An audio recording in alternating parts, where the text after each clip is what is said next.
I'm going to confirm it too. I think there would be robust is a bit of a loose term, I suppose, but there'll be multiple teams that I think would have interest. And we kind of alluded to it earlier. Like if you're the Cleveland Browns, now cap-wise, I think it makes it difficult because if you cut Deshaun Watson, I mean, it's something like $170 million cap hit. Like, I don't think you can even cut him. You just have to say, don't show up. Right. We'll pay you, just don't show up. And maybe they'll find a way to get this guy paid and bring him in under contract. But I think there are a couple teams out there who have a decent setup but don't have the quarterback to get it done. And Cleveland Browns be at the top of the list. Another interesting team, maybe even like the San Francisco 49ers, right? Now, they have a decision to make on Brock Purdy this summer. They got to either pay him or move on and get somebody else. And after a season in which, it didn't go well for them, who knows what the coach's future is going to be there, and do they want to get this guy paid? There's been interest in the past in Aaron Rodgers. He's a California guy. So I think there will be a couple of teams that could have interest in this kid. There's a lot of teams looking for quarterback. Wouldn't it also be just the most Aaron Rodgers thing if this guy says, goodbye, New York Jets, hello, New York Giants? Wow. Like, that would be a middle finger to Woody Johnson and company, wouldn't it? Wouldn't it? And it would be so on brand for Mr. Rodgers. It would be. It really, really would be. But I would imagine, like, if I had to put a Jerry's percentage on it of him playing next season, I don't think it's going to be with the Jets, but I do think that he will play. I'd probably say 74% odds of him playing next year. Oh, I'm going to give it 100. He's playing, man. I don't know if I go 100. I mean, he's basically daring the Jets to cut him, right? So he can go somewhere else. He's not stupid. We know that about Aaron. He's not stupid. He knows there's other teams that would take him. I mean, he knows. Nobody goes into these situations not knowing where they might land. He's not going to prod the owner and a very powerful billionaire publicly to unless let he's him done go. with the NFL. Unless he's done with the NFL, which I think is a possibility. Well, I think it's a possibility. No, it's always, look, eventually he will be done with the NFL, but it doesn't feel like it's now. His last 3 games have been great. I get that. He came off an MVP level performance a couple of years ago with the Green Bay Packers. Literally won the MVP and then said, I don't know if I'm going to play this year. Went in a dark hole and then decided I'm coming out and I'm going to play for the New York Jets. Whether or not he actually contemplated not playing. That was just garden variety attention seeking. And I'm sure it was. What he does on a daily basis. 100% he does, which is probably why he will end up playing next year. Maybe 74 is a little low. I don't think it's 100%, though. I think there's a small chance that he decides, I don't want to deal with this nonsense. I'm done. Right. My body's beaten up. He's got this knee injury now, along with the Achilles. He's 40, plenty of money. He could just move on and do whatever the heck he wants to do. Go on Pat McAfee every week and just talk NFL. Talk about how quarterbacks aren't as good as they used to be. Exactly. And then not be out there to be the better, quarterback or usher in the future of what the quarterback position will be. But you're right. But he's playing. If he does, I think there will be teams that'll be lined up to bring him in. All right, do we got time for one more? One more here? All right, final one. Vladdy Guerrero Jr. will get over $500 million on his next contract. I'm going to have to confirm that. Really? $500 million? Well, look, I mean, it seems crazy because it's a crazy number. That's $500 million. Al's brother.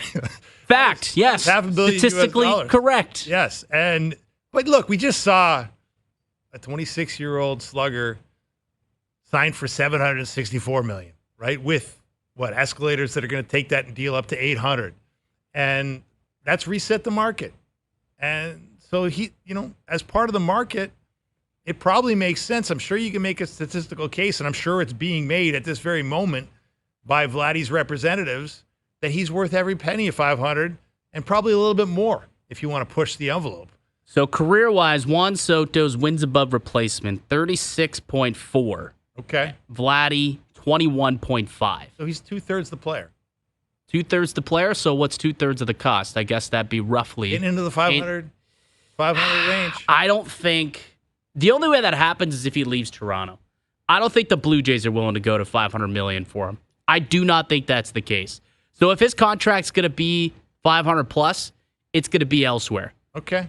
I'm going to deny it, though, because I think that's just so much money. That is so much money. Vladimir Guerrero Jr. is coming off a great season. But of the, 6 years that he's played in the big leagues, really only 2 of them have been all-star caliber. And then the others have been good, but not great. You're going to pay that guy $500 million when 2/3 of the seasons that he's played have been good, not great? Yeah. I can't get behind that. I don't think I can, which is why I want the Blue Jays to sign this guy, because I think that he is the future of the Blue Jays and it can allow this team to move forward. But if he's sitting there saying, I'm only coming if you put 500 sheets in my bank account, I can at least see why the Blue Jays and Shapiro and Atkins are a little bit slow rolling this thing Right. at that price. Look, it's the cost of doing business in baseball today. It's a lot. It's a lot to pay. What's the money mean to you? And he's a Whether first it's- baseman, too. Like, Juan Soto plays the outfield. Yeah, no, you make a good point. Look, there's all kinds of reasons why I would not want to spend that money if it was mine. I mean, I think $700 million for Soto was a crazy number. Well, yeah, but it's changed the market. But it's happened. You're right. Changed the It picture. has. It Look, has. is it right? Is it worth it? Is another conversation. But the point is, the market is where it is. And look, I guess we will see. I mean, clearly, if the Blue Jays had wanted to sign Vladdy long term, they had many, many chances to sign Vladdy long term. Yeah. And it tells At you a much something- cheaper number than what it's going to cost them now. It tells you something that they haven't done it all these years. Yeah. So I agree with you. I don't think they're destined to be together long term here, unless someone above Shapiro and Atkins steps in and says, no, we need this guy. He's our most important asset. He's our most popular player. We cannot have him walk. I would not say that's You wouldn't rule that out? unfathomable. You wouldn't rule it out? Well, they just spent how much money on renovating that building? You don't want it to be empty True. if Vladdy walks out the door. Yeah. And they've been willing to shell out money the last couple of years. I guess you could try and keep your own if no one else wants to come. On the other hand, you were a last place team with Vladdy playing great. You could be a last place team without him. Good point. And save a lot of money. Yes. A lot of money doing that. All right, coming up next, FanDuel best bets to round out the show. You listen to Overdrive on TSN 1050 and on TSN 4. Now, back to Overdrive with Hayes, Noodles, and the O-Dog.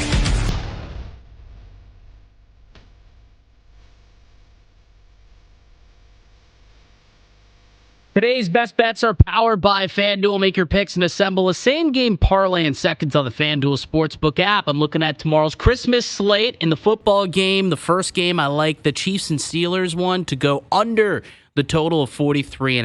I think it'll be a low-scoring game. It's a short week for both sides. 2 good defenses. It'll be cold in Pittsburgh. They always play good and gritty at home. I think under 43.5 in that one. And I look at a couple of the games over in the NBA. I like the Mavs on the money line over the T-Wolves. I think the Dubs get a dub over LeBron and the Lakers as well. Take them on the money line. Okay. You can parlay those 3 together. It pays plus 368. Today's best bets powered by FanDuel. Download the FanDuel Sportsbook app today and find thousands of ways to play. Please play responsibly. 19 plus if physically located in Ontario. Good show, Dave. Lots of fun. Shopping's Always done. enjoyed it. Shopping's done. We're ready to go for Christmas tomorrow. Should be great. Can't wait. Can't wait. Merry Christmas to you, to all, and thanks to everyone behind the glass. It's been a blast. You and I will be back on Friday Looking forward to it. The Leafs center dilemma: who can strengthen the roster? If you're a Toronto Maple Leafs fan like me, you know the team's center depth has been a constant concern this season.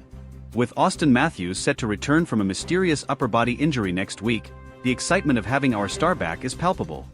However, there are still serious issues to address in the center position to keep the team competitive and, of course, fuel our playoff dreams. David Kampf, a key piece in the center rotation, is sidelined with a lower body injury.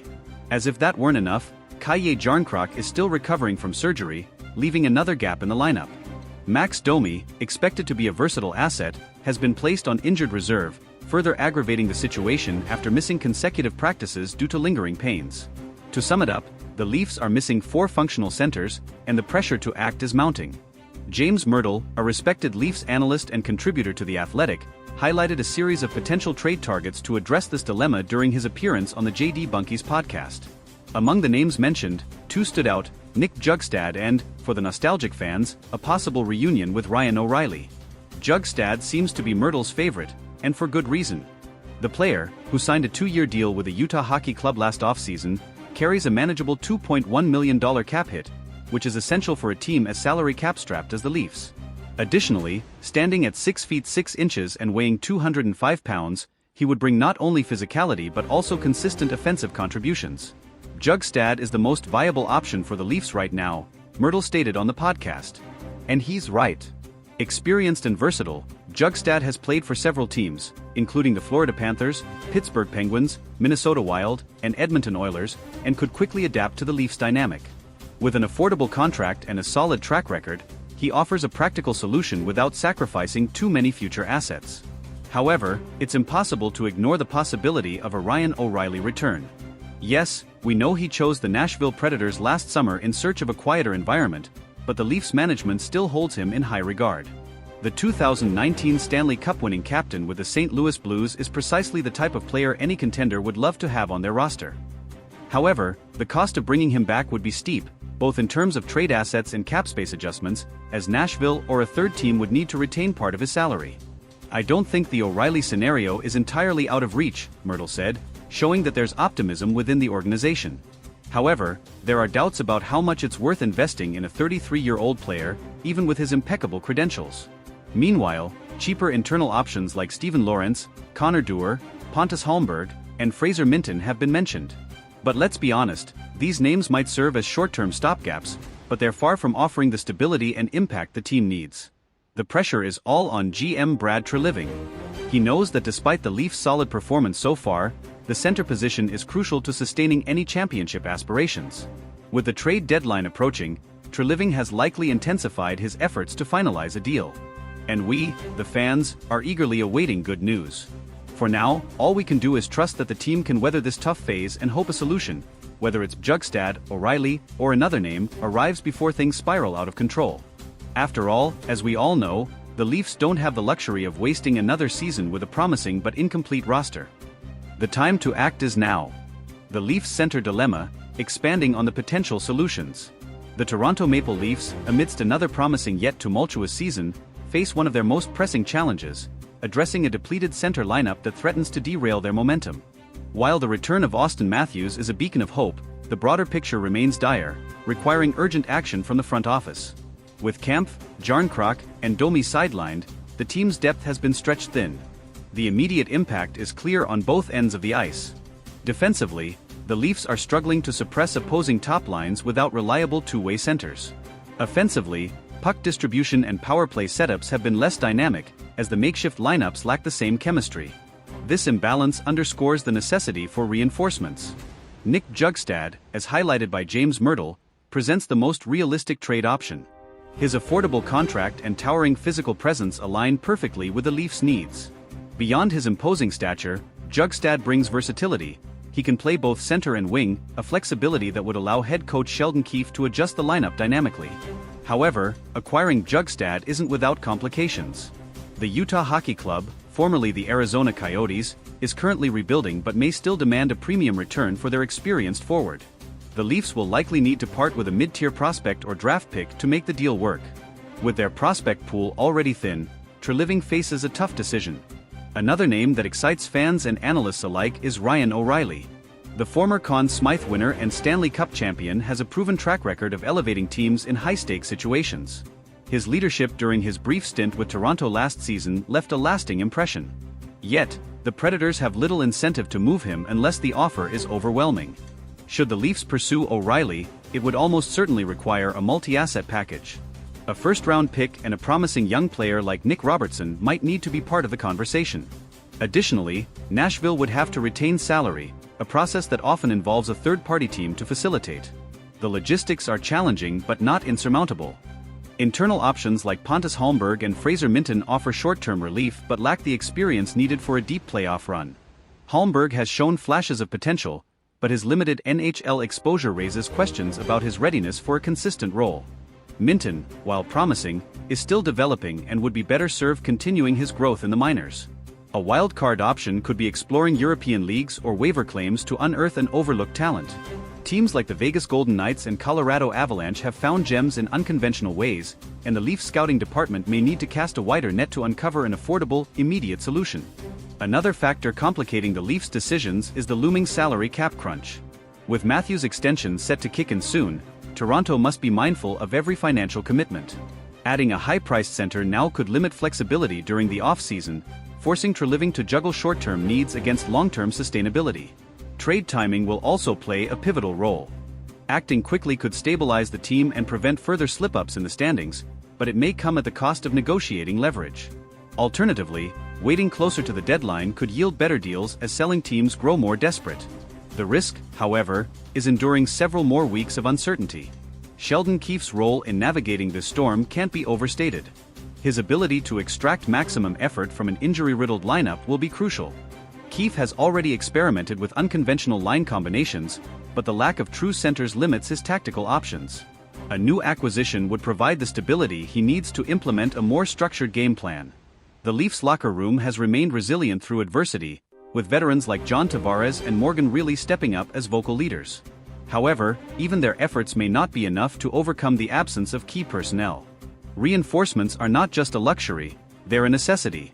For fans, the anxiety is palpable. After years of playoff heartbreak, this season feels like another chapter in the saga of unmet expectations. Yet, there's cautious optimism. The team has shown glimpses of brilliance, and the addition of a solid center could be the missing piece that transforms them from contenders to genuine threats. As the trade rumors swirl, one thing is certain: the next few weeks will be critical in shaping the Leafs season. Whether it's Bjugstad, O'Reilly, or an unexpected name, the decision made by Brad Treliving and his staff could define not just this campaign, but the team's trajectory for years to come. For now, we wait, hopeful that the Leafs will seize the moment and finally deliver on their immense potential. Will the Leafs make their move? As the speculation intensifies, the Leafs fan base is holding its collective breath, waiting for signs of a breakthrough.